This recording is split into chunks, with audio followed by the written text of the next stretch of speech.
Hello,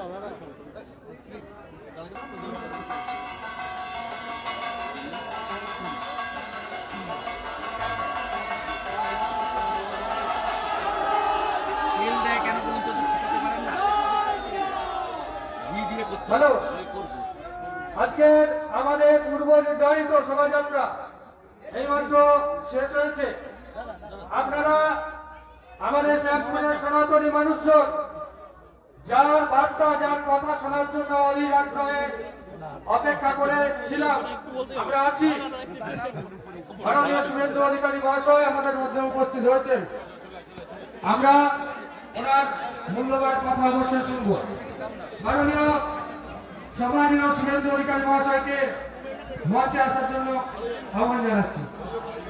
Debashis আসবেন, দেবাশিস সামন্ত আপনি আসবেন, বিট্টু চক্রবর্তী,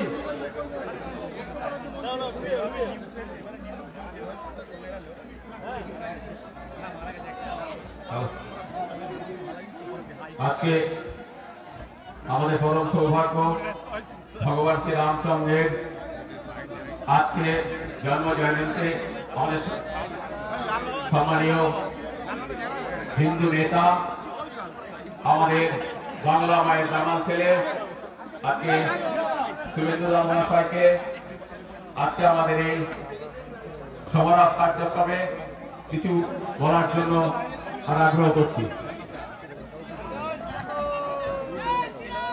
আমাদের বিশ্ব হিন্দু পরিষদ, বজরং দল, সন্ত সমাজ এবং আমাদের রাষ্ট্রবাদী সামাজিক এবং রাজনৈতিক ধর্মীয় সংগঠনের আজকে যে 3 কিলোমিটার ব্যাপী শ্যামপুরে মহারাম নবমী উপলক্ষে বর্ণাঢ্য শোভাযাত্রা, যা 5টার সময় শুরু হয়েছিল, 6টা 10-এ এখানে আমরা সমাপ্তি করছি।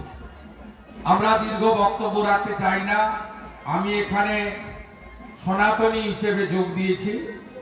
আমি বিশ্ব হিন্দু পরিষদের হীরালাল বাবু, বজরং দলের বিট্টু ভাই এবং সন্ত সমাজে আমাদের লাল বাবা মহারাজ এবং আমাদের রাষ্ট্রবাদী সংগঠনের দেবাশিস বাবু, অরুণ দাস সহ সমগ্র নেতৃবৃন্দকে গৈরিক অভিনন্দন জানাই।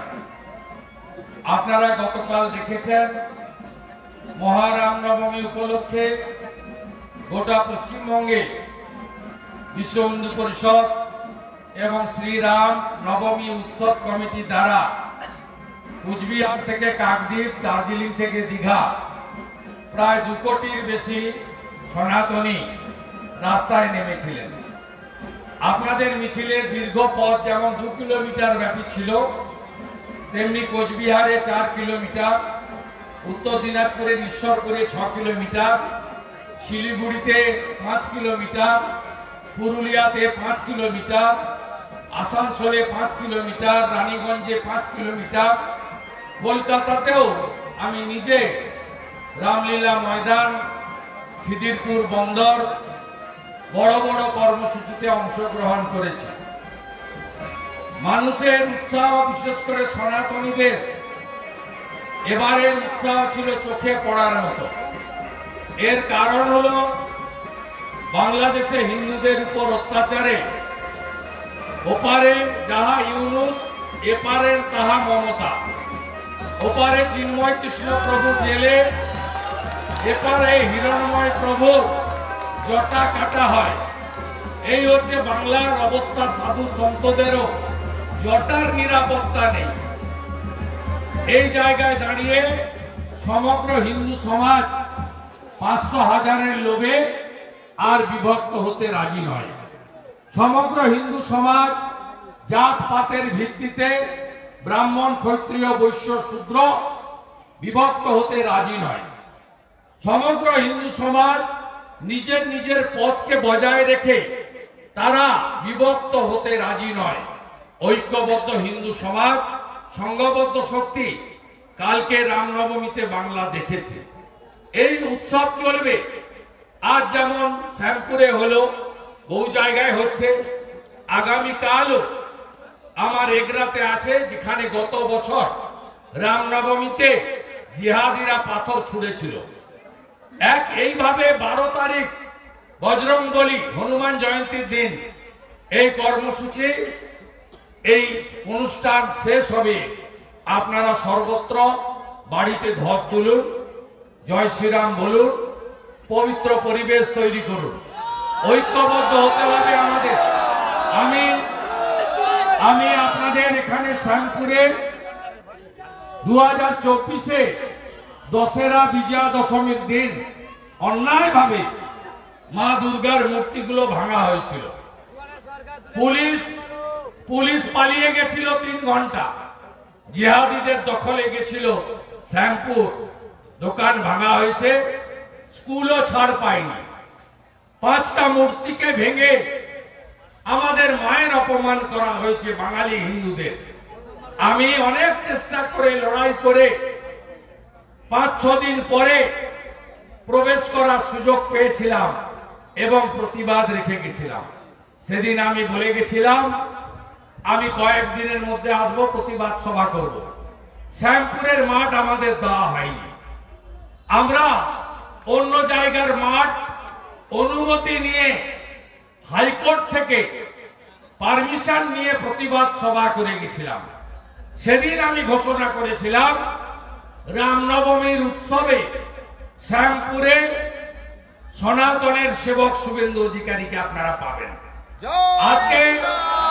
আজকে আমি আপনাদের সঙ্গে হেঁটেছি, আমি আজকে কথা দিয়ে যাচ্ছি এবছরের দুর্গা পূজায় বিজয়ার দিন আমি শ্যামপুর বাজারে বিশ্ব হিন্দু পরিষদ একটি সহায়তা ক্যাম্প করবে, জল ছত্র করবে।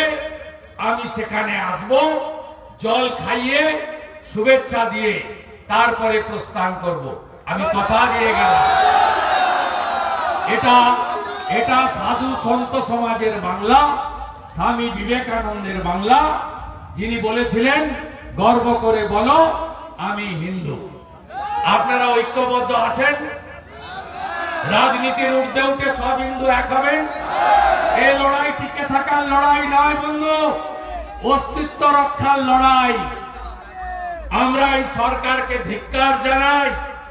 রাম মন্দির উদ্বোধনের দিন কলকাতায় মিছিল করেন মুখ্যমন্ত্রী। মুখ্যমন্ত্রী 66 কোটি সনাতনী ডুবকি লাগায় ত্রিবেণী সঙ্গমে। আমিও স্নান করেছি, আপনিও করেছেন।